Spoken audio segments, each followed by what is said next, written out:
Buenos días, para Mágico TV. ¿Nos puedes comentar un poco de qué va el informe que se va a presentar el día de ahora?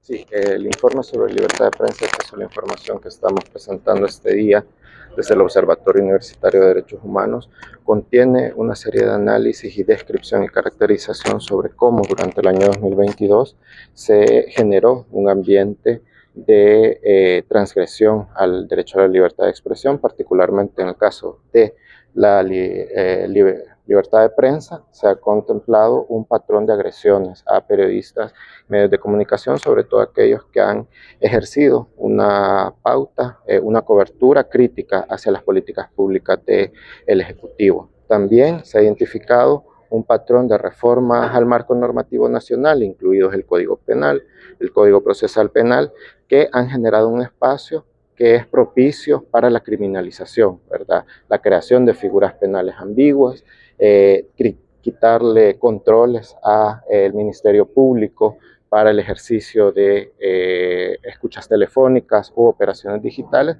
genera un ambiente que es propicio para la criminalización. En el ámbito de acceso a la información pública, hacemos un análisis del cumplimiento de la Ley de Acceso a la Información Pública, donde analizamos cómo un conjunto de instituciones cumplen o no los requerimientos que establece el artículo 10 de esta ley, ¿verdad? En ese sentido, las instituciones que menos cumplen estos requerimientos son la Fiscalía General de la República y Casa Presidencial.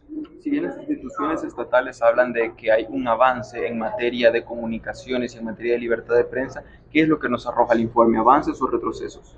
Nos arroja un patrón de retrocesos. Retrocesos porque el principal instrumento normativo que regula cómo los términos en los que se debe de ejercer el derecho a la libertad, de acceso a la información pública es la LAIP, ¿verdad?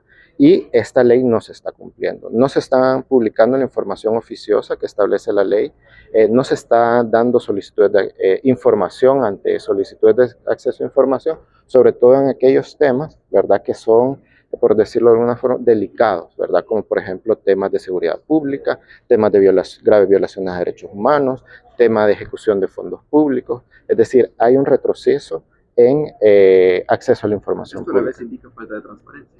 Es correcto, falta de transparencia y una tendencia a cerrarse, ¿verdad? No transparentar la ejecución de las políticas públicas. Y todo esto, ¿cómo daña a El Salvador? ¿En qué sentido sale dañado? Bueno, hay un montón de implicaciones desde la perspectiva de derechos humanos, pero creo que una de las más graves es justamente el deterioro que se hace de la libertad de expresión, que es un pilar fundamental del sistema democrático, ¿verdad? Es decir, en los antecedentes del informe se observa y se evidencia cómo diferentes actores como la Comisión Interamericana de Derechos Humanos, la Asociación de Periodistas de El Salvador, el Instituto de Derechos Humanos a través del observatorio, hemos evidenciado el deterioro constante de este derecho, lo cual afecta justamente en la pluralidad de enfoques, la pluralidad de perspectivas que toda nación democrática debería de permitir.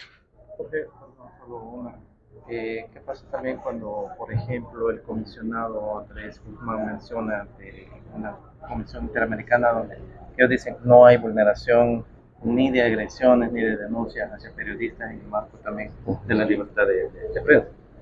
Sí, es lamentable, digamos, en general, la actitud de negar, digamos, una serie de patrón de violaciones a derechos humanos, por supuesto en el marco del ejercicio de la libertad de prensa y acceso a la información pública, pero también es lamentable que hayan negado el patrón de vulneraciones hacia la población generalizada, ¿verdad? Como usted lo acaba de decir, en la comisión, ante la Comisión Interamericana de Derechos Humanos.